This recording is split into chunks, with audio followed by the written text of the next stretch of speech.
ये सिलसिला कब तक यूं ही चलता रहेगा? सियासत क्या किसानों को छलता रहेगा?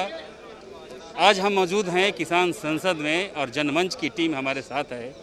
किसानों के साथ हमने जनमंच सजाया है और किसानों को हम देंगे मंच और इनसे सुनेंगे क्या इनके विशेष दिक्कतें हैं, क्या समस्याएं हैं, सरकार से इनको क्या शिकायत है, आखिर क्यों इनको संसद के बराबर एक अपनी संसद लगानी पड़ी।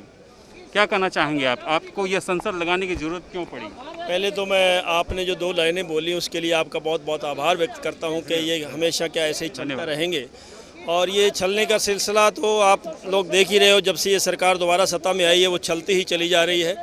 और ये जो एक लाइन जो आपने बोली कि किसानों की क्या तकलीफ़ है या और है, मैं इसमें आपको ये स्पष्ट कर देना चाहता हूँ कि ये सिर्फ किसानों की तकलीफ़ नहीं है, पूरे भारतवर्ष की तकलीफ़ है और उस इंसान की तकलीफ़ है जिसको थाली में सुबह शाम रोटी चाहिए, उसकी तकलीफ़ है। मगर मैं इस बात के लिए किसानों को बधाई देना चाहता हूं कि ये पूरे देश का, पूरे हर वर्ग का मुद्दा जो था ये किसानों ने उठाया है और अब पूरे जितने भी है, चाहे कर्मचारी है, व्यापारी है, मजदूर है, उसको सबको जागना चाहिए और इस आंदोलन के अंदर भागीदारी अपनी निभानी चाहिए। अगर नहीं निभाई तो बहुत देर हो चुकी होगी और वो जो सवेर है वो बहुत धुंधली होगी अगर हमने आज नहीं अपने आप को होश में लाया तो। क्या लगता है आपको, उजाले की कोई किरण नज़र आ रही है इस पूरे माहौल में? देखिए, किसान जो बिल्कुल शांतिपूर्ण और अनुशासन में रह कर के जो ये आंदोलन आज चला रहे हैं देश भर में, तो बिल्कुल 100% हमें सफलता मिलेगी।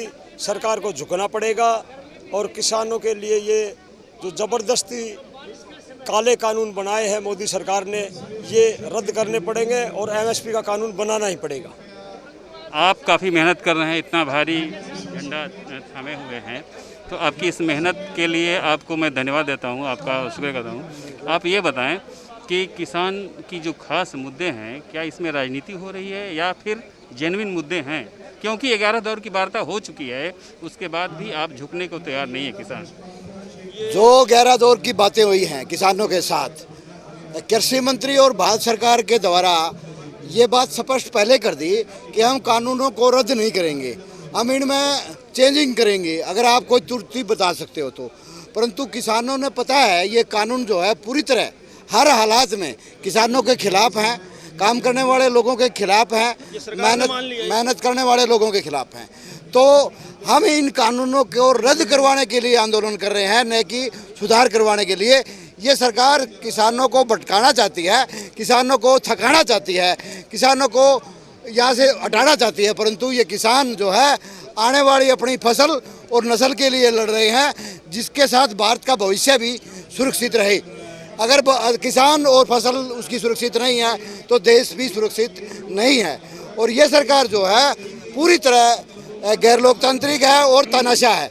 आपने पता होगा ये जो जंतर मंतर है ये पूरी तरह जनता को अपनी बात कहने के लिए होता है।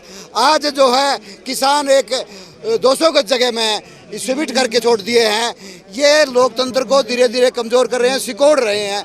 किसान इस बात को समझता है।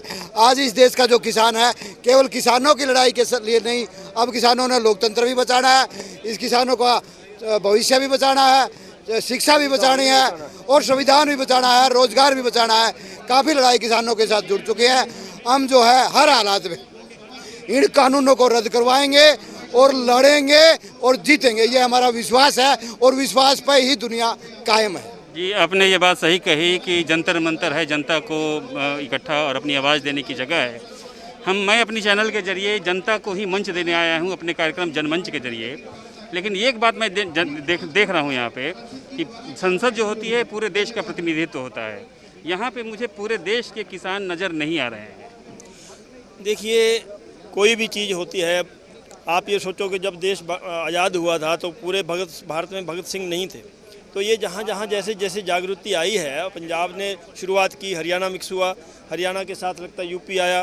कल वहाँ पे जो पंजाब जहाँ जहाँ इलेक्शन हुए, आपने यहाँ पे देखा होगा कितनी जगह के लोग जो हैं यहाँ पे बोल के गए हैं, MP के बोल के गए हैं, महाराष्ट्र के बोल के गए हैं और जो है कर्नाटका, मध्य प्रदेश, कितने जगह के यहाँ पे आए हुए हैं।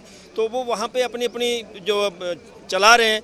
मगर हम आपका धन्यवाद करते हैं कि आप थोड़ा बहुत जो है ना इस आंदोलन को जीवित रखे हुए हैं। बाकी मीडिया जो है, जो कौन सा मीडिया, गोदी मीडिया कहें, मोदी मीडिया कहें, उसकी बदौलत जो है। शुक्रिया। उसकी भेंट चढ़ा हुआ है ये। अदरवाइज़ बहुत सी चीज़ें, अब महंगाई पे बहुत प्रोटेस्ट हो रहे हैं, कभी आपने देखा है किसी मीडिया पे आया हुआ? और अदरवाइज़ उनके जो है 4 आदमी अगर कमीज़ खोल के खड़े हो जाते थे तो उसको किस तरह मीडिया दिखाता था, उस समय निष्पक्ष था। आज मीडिया जो है निष्पक्ष नहीं है, और मीडिया जो है मोदी सरकार का खरीदा हुआ है, और वो कभी भी किसी भी आवाज़ को, आज यहाँ पे देख लीजिए कितने चैनल आए हुए हैं। एक NDTV मैंने देखा है, अदरवाइज़ किसी टीवी का मैंने यहाँ पे शक्ल नहीं देखी। या ये कोई छोटा प्रदर्शन है? एक पैरेलल संसद चल रही है, उसमें कोई मीडिया नहीं आना, ये हमारा देश का दुर्भाग्य है। नहीं कहेंगे तो और क्या कहेंगे इसको।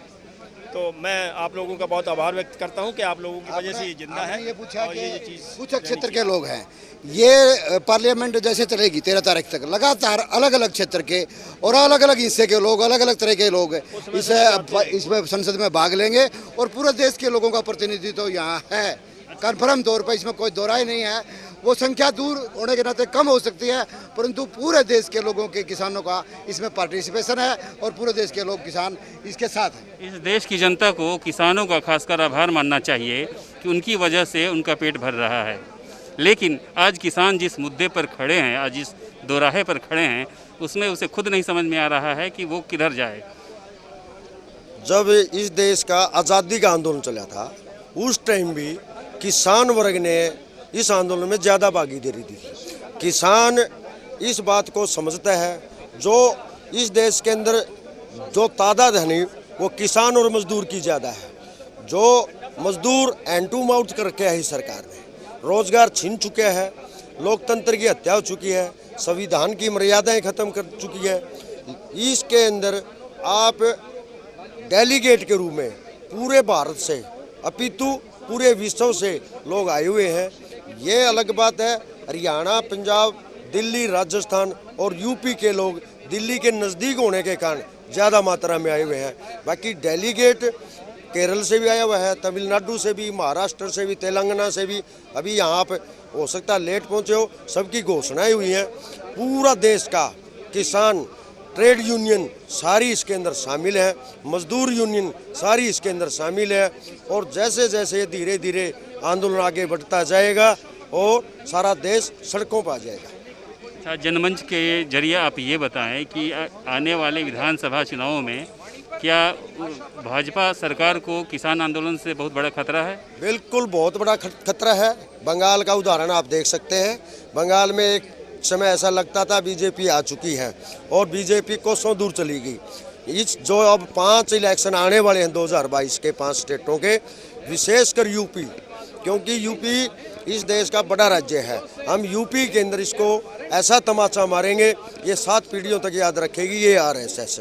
और बाकी पंजाब में तो आप देखते हो, चैनल के माध्यम से भी देखते हो, आप लोगों के माध्यम से देखते हैं, भगा भगा करके इनको घरों में, गलियों में पीटा जा रहा है। इसको 100% नुकसान होगा, और नुकसान होना भी चाहिए। हम तो ये समझते हैं, इनको हम 100 साल भी इस देश में राज करने नहीं देंगे। अगर इन्होंने कृषि के ऊपर अपनी राय नहीं बदली, किसानों पर, मजदूरों पर राय नहीं बदली। धन्यवाद। तो ये थे हमारे साथ कुछ किसान नेता जो अपने मुद्दों पर अपनी बात रख रहे थे।